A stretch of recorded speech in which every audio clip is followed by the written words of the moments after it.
Hindi po sa opisina, Your Honor. Na-meet mo na si Ginoong Saldico, si Congressman Saldico. Saan mo na-meet? Nakita ko po.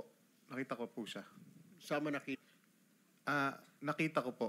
Nakita ko po siya. Saan mo nakita? Doon po sa may sa Shangri-La. Bakit mo siya nakita?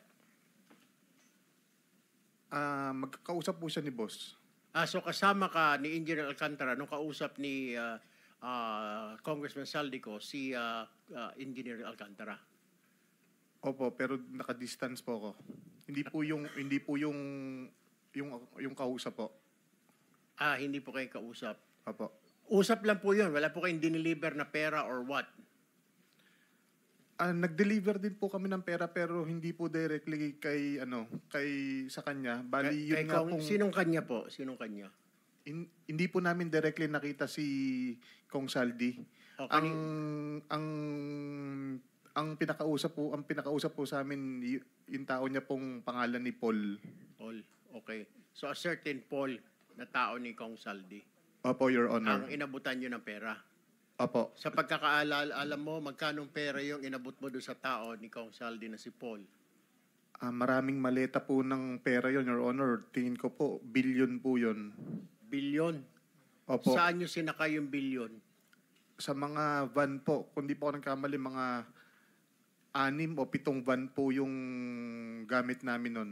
7 van. Pagdadala. Bakit? Ilang maleta ba yung ilang bilyon na yon? Ang laman po ng isang maleta nasa 50 million po. So ilang maleta lahat-lahat yun? Estimate mo, pagkatanda mo. Mahigit po sa 20 maleta, Your Honor. At 50 million. Opo, Your Honor. So mga 1 billion po yon. Tama po ba? Opo, Your Honor. Saan po dineliver ito? Yun nga po sa meron nung una po, doon po sa basement po ng Shangri-La. Shangri-La Hotel? Opo. Saan Shangri-La po? Dalawa po. Sa, Tatlo po Shangri-La ito. Sa BGC po. Sa BGC, sa basement. Opo. So, paano? May kotse ba tumapat sa van ninyo? May mga van to van? Wala po, sir. Kumbaga, diretso po siya sa elevator, paakyat po doon sa penthouse. Kinarga po ninyo sa penthouse? Sa pinakataas po. Actually, yung isang kasama po namin na si Engineer Paul, nakarating po siya mismo doon sa loob ng penthouse? Opo, doon sa taas. So, yung 20 maleta na yon ay sa penthouse ninyo i-deliver sa Shangri-La? Yes po, Your Honor. Alright. Bukod po sa Shangri-La, nagdadala rin po kami sa Valle Verde.